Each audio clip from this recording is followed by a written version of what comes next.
Jóvenes, serán desafiados. Cuando entren a muchas salas de aprendizaje, se cuestionará un supuesto fundamental. ¿Recordarán a su creador antes de que lleguen esos problemas y venga todo el desafío? Permítame recordarle, el desafío que enfrentará no será basado en evidencias. El desafío que enfrentará es una preconcepción filosófica hacia el naturalismo con la que muchos ya se han comprometido. Piense sobre esto cuidadosamente. En el programa de hoy de Pensemos, con el autor y apologista cristiano, Ravi Zacharias, se dirige específicamente a los graduados sobre la importancia de permanecer fieles a Dios y de tener una clase correcta de determinación en la vida. Nos da gusto que nos acompañe hoy. Este mensaje se titula Posturas de la mente, afectos del corazón. A continuación, Ravi Zacharias. Permítame compartir con usted dos ilustraciones sencillas. Hace algún tiempo me invitaron a dar una conferencia en una reunión de jóvenes que estaban en una especie de hogar de rehabilitación. La estadía promedio de estos jóvenes entre 14 y 19 años era como de 18 a 20 meses, porque ese era el tiempo que les tomaba ser libres de sus adicciones. Nunca había hablado a una audiencia semejante. De hecho, estaba algo asustado estar de pie ahí. La directora de este lugar me alertó sobre el hecho de que estarían realizando algunas actividades al comienzo con las que yo podría no estar familiarizado. Ella dijo que tomarían como 3 a 4 minutos solo para ventilar su ira y frustración. Ella me dijo, no se alarme por ello. Y de repente les dijeron que se pongan de pie y dieron una orden con la palabra motivar. Y todos estos jóvenes se pusieron de pie y mientras yo los observaba, estaba desconcertado. Estaban literalmente golpeando al aire por 3 o 4 minutos hasta que quedaban exhaustos. Y después se sentaron con sus manos abiertas sobre las piernas e iban a quedarse así durante hora y media porque ese era el tiempo que me habían pedido que dure mi intervención. Y después de lo cual yo iba a responder preguntas por 2 horas y media. Cada uno de ellos era un adicto, ya sea a las drogas, al alcohol o al sexo. Y un joven se puso de pie en el tiempo de preguntas y respuestas. Le temblaban los labios y lágrimas corrían por su rostro. Él dijo, «Señor Zacarías, tengo una pregunta para usted. He perdido el autocontrol por completo. Es imposible para mí ver a una mujer sin desearla en mi mente. Soy un adicto al sexo. Señor, ¿puede hacer algo para ayudarme? ¿Puede decir algo para liberarme de esto? Realmente estoy tan destruido. Temo que no hay futuro para mí si mi mente sigue trabajando de esta manera». Y mientras estaba de pie ahí, asombrado por esta franqueza, todos los demás jóvenes solo lo miraron y al unísono le dijeron, «Te amamos». Y le llamaron por su nombre para afirmarlo por compartir lo que siente y aceptar su vulnerabilidad. Tenga esto en mente. La segunda ilustración que deseo compartir es la de una adolescente. Su nombre era Cassie Bernot y fue asesinada por uno de sus compañeros de clase. Solo 2 días antes de morir, fue filmada por su grupo de jóvenes cristianos y en medio de su testimonio, ella dijo estas sencillas palabras. «Solo trato de no contradecirme, deshacerme de toda hipocresía y simplemente vivir para Jesucristo». Así que, en su funeral, los jóvenes que se habían reunido proyectaron ese video. Ninguno de ellos tenía la menor idea que 2 días después de que ella dijo esto, tuviera una pistola apuntándole para afirmar su compromiso con Jesucristo. Y a los jóvenes les hago esta pregunta cuidadosamente. ¿Cuál es la diferencia entre estas 2 vidas?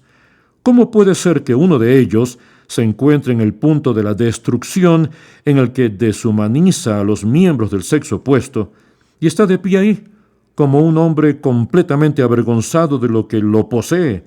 Y después vemos a una joven como Cassie, que se pone de pie y confiesa en la cara de un inminente asesino que está orgullosa de ser una seguidora de Jesucristo. Mucho de esto, si no es todo, tiene que ver con cómo entrenamos nuestra mente. La mente es al alma lo que el cerebro es al cuerpo. Cuando una persona comienza a volverse incoherente, no decimos que tiene algo mal en su cerebro. El órgano físico puede estar funcionando todavía. Lo que decimos es que tiene algo mal en su mente, porque la mente es la habilidad que Dios nos ha dado a usted y a mí, que agrupa todo lo que conocemos como verdad o todo lo que conocemos como falso. Y sobre la base de entrenar esa mente, respondemos a los momentos de pruebas y tentación. Permítame compartir 3 desafíos sencillos sobre cómo equipar esta mente, cómo desarrollar esa fortaleza del alma, porque usted va a ser probado. Puede estar seguro de ello. El primer desafío es aprender a olvidar. Existen cosas en su vida que debe aprender a olvidar. Es como cerrar la puerta para esos asuntos que le abaten. Esos problemas que están en el pasado, de alguna manera lo desmoralizan. Y puedo asegurarle que esos temas están ahí, en su vida. Hace años estaba en un país lejano, sentado en mi cuarto en el hotel por varios días mientras completaba un manuscrito para un libro. Y en los párrafos introductorios de ese libro estaba recordando algunas de mis propias luchas durante la adolescencia, cómo conocí a Cristo, literalmente tendido en la cama del suicidio. Y comencé a marcar el camino. Y en cierto punto de ese capítulo tuve que detenerme, cerrar esas páginas y tomar una larga caminata, porque de repente sentí que estaba volviendo a abrir algunas heridas que yo sentía que ya debían haber sanado durante las décadas que habían pasado. Y viajé en el tiempo, hasta una conversación que tuve con un joven. Él era ganador de una medalla olímpica, y hace años me llamó por teléfono y me preguntó si podía venir a visitarme y pasar el día conmigo. Me dijo, tengo luchas reales. Y cuando salimos a almorzar juntos, yo no esperaba que me diga lo que dijo. Yo sabía su nombre, lo había visto en la televisión, lo vi ganar esa medalla. Pero esto fue lo que me dijo este joven poderoso y musculoso. Doctor Zacarías, desde que tengo 12 años, mi única meta en la vida era tener una medalla olímpica. De hecho, me compré una cámara y filmé el campeonato mundial en el evento en el que quería correr. Y mientras se desarrollaba esa filmación y yo iba mejorando y mejorando cada vez más en el evento, hacía que otros me filmen. Entonces, analicé ese video cuadro por cuadro para ver dónde estaba perdiendo esos preciosos segundos que me impedían ser el campeón mundial. Finalmente llegó el momento cuando pude construir un puente para ese vacío y estaba tan cerca. En los últimos años de su adolescencia, él representó a su país en las Olimpiadas.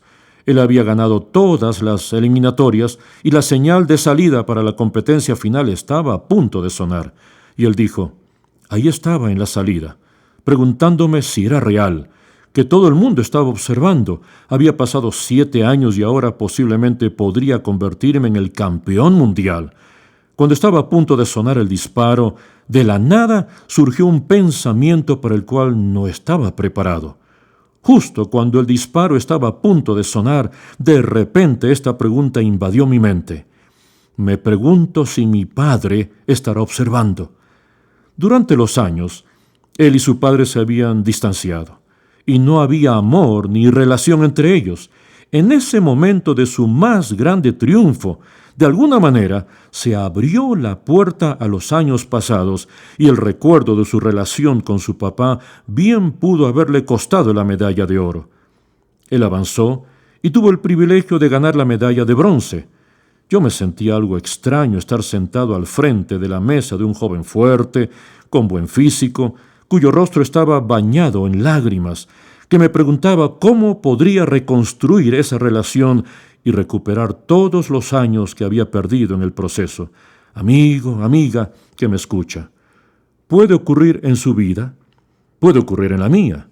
Y si usted es joven, le cuento que hay algunos problemas del pasado que usted puede resolver y debe resolver. Y usted sería muy sabio si lo resuelve antes de dejar que pase mucho tiempo. Pero también hay muchas otras cosas en las que debe cerrar la puerta y olvidar esos asuntos que quedaron atrás, o seguirán robándole los años que quedan por delante. Puede que se trate de algunos momentos difíciles durante su niñez, podrían ser momentos duros en el hogar, pero le exhorto a que olvide algunas de estas cosas que quedaron atrás, sobre las cuales no puede hacer nada para corregir ahora. Dios le pide que las haga a un lado y las entierre bajo su gracia. Existe una segunda opción. No solo debe aprender a olvidar, sino que debe decidir lo que va a recordar. Salomón nos dice en el libro de Eclesiastés, cuando él lucha con todo esto llamado el significado de la vida, y dice: acuérdate de tu Creador en los días de tu juventud. Muchos jóvenes van a diferentes universidades y la mayoría se encontrará con un asunto fundamental que va a desafiar su fe en Dios. Y ese asunto es el siguiente: ¿el mundo está aquí por accidente? ¿Es un producto aleatorio del tiempo, más materia, más oportunidad? ¿O es que el mundo está aquí por la voluntad creadora de un Padre celestial amoroso? Uno de mis amigos, que era un estudiante de doctorado, me llamó por teléfono un día y estaba en pánico. Me contó que en la inauguración de su clase, este profesor los miró a través del aula y dijo: la meta de esta clase es derrocar cualquier idea de Dios que algunos de ustedes podrían tener. Y si sucede que ustedes son creyentes en Dios, sería mejor que se levanten y se vayan ahora, porque mi curso está diseñado para derrocar cualquier idea de Dios que haya en sus mentes. Puede ocurrir de una manera muy seductora, o de una manera muy sutil, o de una manera muy abierta. Mi profesor de filosofía en la universidad era un ateo jurado. Incluso a pesar de que había sido un sacerdote anglicano. Cada clase, día tras día, estaba diseñada para levantar al ateísmo y derrocar cualquier clase de teísmo. Y yo me sentaba a escucharle, pensando una y otra vez en los estudiantes que estaban ahí, sometidos a su voz. Y su meta en la vida era, de alguna manera, derrocar la idea de Dios en la vida de los estudiantes que iban a su clase. Quiero decir algo muy simple aquí y deseo que me ponga atención. El hecho es que la ciencia no ha logrado refutar la existencia de Dios. La ciencia no ha establecido al naturalismo como una postura justificable para los orígenes. Usted leerá y se dará cuenta una y otra vez que aquellos profesores ateos que exponen en los campus universitarios exponen ese ateísmo no porque la ciencia les haya llevado a creerlo, sino por una preconcepción a una filosofía de vida. Ese es todo el argumento de Philip Johnson, profesor en la Universidad de Berkeley. Hace en sus libros Juicio a Darwin y La razón en la balanza. Él dice que existe una filosofía aguda que dirige la cosmovisión científica secular a un lugar en el que la ciencia prácticamente se convierte en algo que nunca pretendió ser. Permítame darle un par de ilustraciones sobre esto. Una vez terminé de dar una serie de conferencias en la Universidad de Princeton, y todo mi discurso fue un desafío al ateísmo y una defensa del evangelio cristiano. Las preguntas fueron muy hostiles, de una forma antagónica, y sin embargo, los estudiantes regresaron para la siguiente conferencia, aplaudieron y recibieron lo que se les entregó. En la última noche, un estudiante se puso de pie y me dijo: «Señor Zacarías, traje a 2 de mis amigos ateos para la conferencia, y ellos venían preparados para desafiar cualquier cosa que usted diga.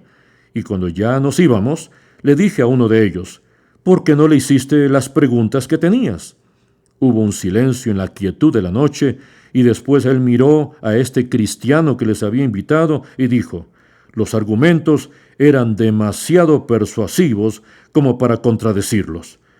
Luego hizo una pausa y continuó: «Pero a pesar de que sus argumentos eran demasiado persuasivos, todavía sigo siendo un ateo convencido». Y este joven me preguntó: «¿Qué le puede decir a mi amigo?». Y yo le respondí: «Mi meta es tratar de demostrarle que si usted es un ateo, no es por razones intelectuales, sino por razones morales». Existe una preconcepción.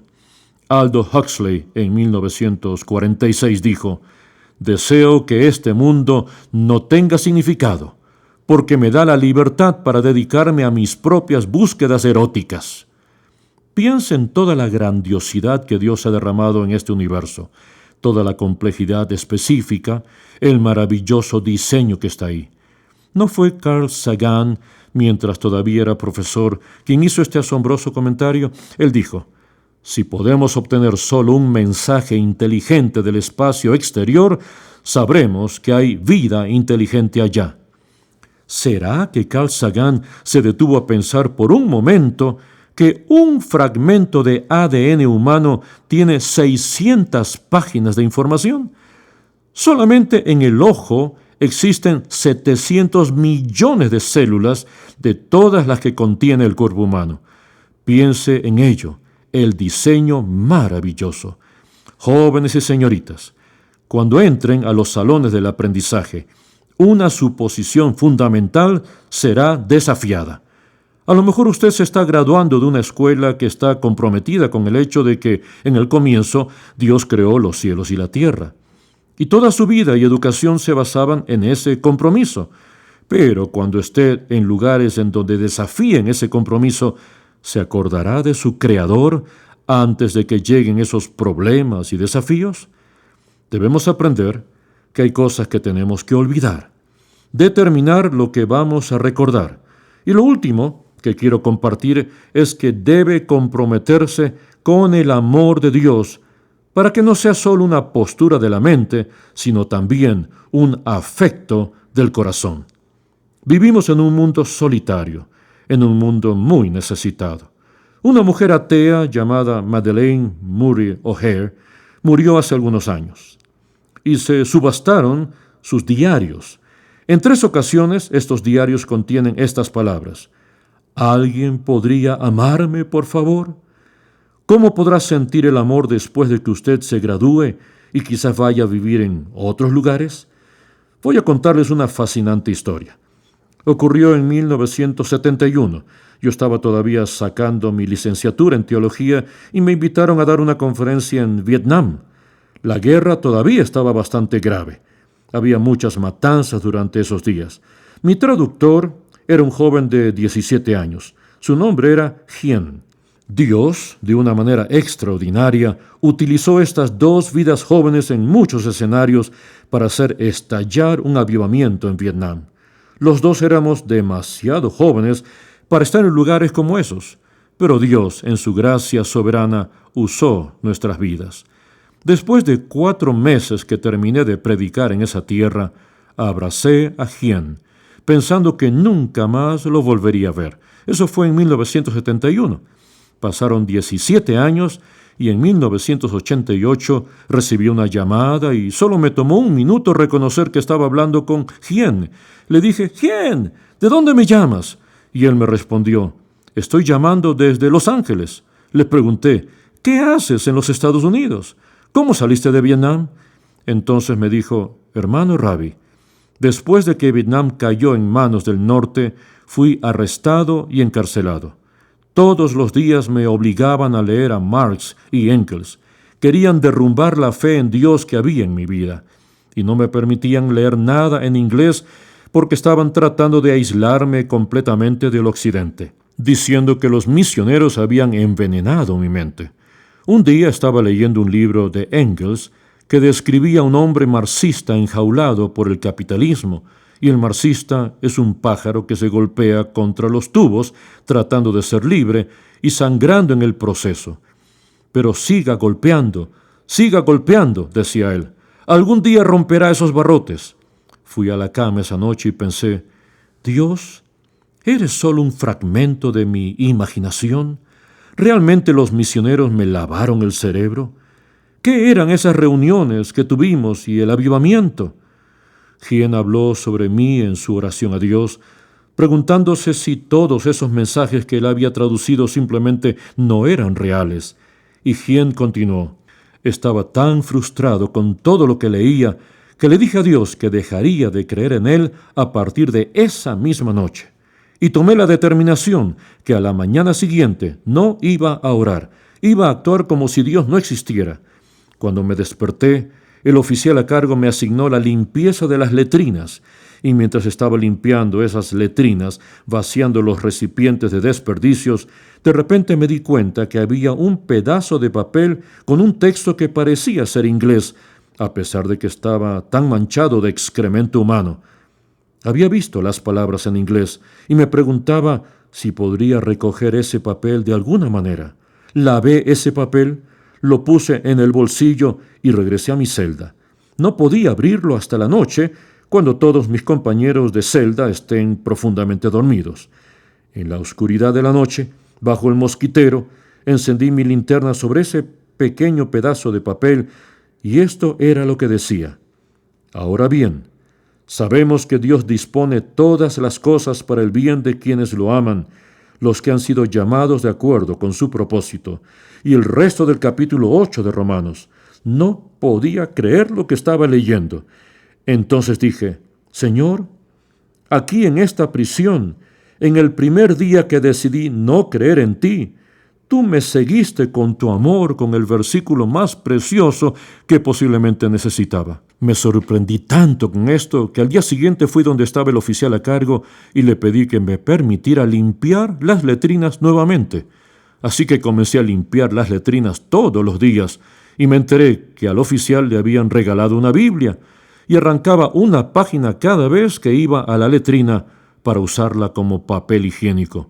Yo lavaba las hojas hasta que completé todo el libro de Romanos y otras partes de la Biblia, que leía como un devocional cada noche. Finalmente me dejaron salir de la prisión y comencé a construir un bote para escapar con 52 personas más. Un día, 4 Vietcong me atraparon y me dijeron: «Hien, alguien nos dijo que estás tratando de escapar. ¿Es cierto?» Y respondí: «No, no es cierto». Me presionaron, pero yo les mentí y se fueron. Después lloré solo en mi habitación y oré: «Aquí estoy, Señor, otra vez tratando de manejar mi propia vida mientras me has seguido por tanto tiempo con tu amor». Hice una oración y esperé que nunca sea contestada. Oré: «Dios, si envías otra vez a esos 4 hombres, les diré la verdad». Unas horas antes de escapar, si no fueron minutos, estos hombres vinieron, me agarraron del cuello, me acorralaron contra la pared y dijeron: «Sabemos que estás tratando de escapar, ¿es cierto?» Los miré a los ojos y les dije: «Sí». «¿Me van a volver a encarcelar?» Ellos dijeron: «No, queremos ir contigo». Y los 4 Vietcong se subieron al bote con ellos. Quien me dijo: «Hermano Ravi, fuimos arrastrados en alta mar por duras tormentas. Nunca lo hubiésemos logrado si no hubiera sido por estos 4 hombres y su habilidad para capitanear. Eso fue lo que nos llevó a salvo a Tailandia». Y finalmente, puesto que Estados Unidos abrió su puerta, Hien llegó a esa nación y terminó su carrera en la Universidad de Berkeley. Ahora trabaja como hombre de negocios. Él vino a visitarnos en Atlanta, se sentó en la mesa de nuestra cocina con mis hijos y con la voz más dulce les recordó algo: que el amor de Dios es tan precioso que Él nos sigue y nos sigue, incluso en los momentos más oscuros de nuestra vida. Le dejo esos 3 principios para entrenar la mente: aprender a olvidar, determinar lo que se va a recordar y comprometerse con el amor de Dios. Entonces, usted tendrá la mente de Cristo Jesús, quien le enseñó a pensar en todo lo que es excelente, lo que es puro, lo que es bueno, lo que es amable. Que Dios le bendiga ricamente. El mundo necesita su testimonio y le pido a Dios que usted tenga la mente de Cristo en un mundo que necesita desesperadamente entender lo que significa tener una mente coherente. Ravi Zacarías, quien se dirigía a quienes están a punto de graduarse, sobre cómo enfrentar la vida que está al frente de ellos. Ravi Zacarías dijo que hay algunas cosas que debemos aprender a olvidar, los problemas del pasado que nos deprimen y las heridas que ya han sanado. Pensemos, con el autor y apologista cristiano Ravi Zacarías, es un ministerio radial sustentado por los oyentes, que tiene el propósito de ayudar al creyente a pensar y al pensador a creer, y es una producción del Ministerio Internacional de Ravi Zacarías, Atlanta, Georgia.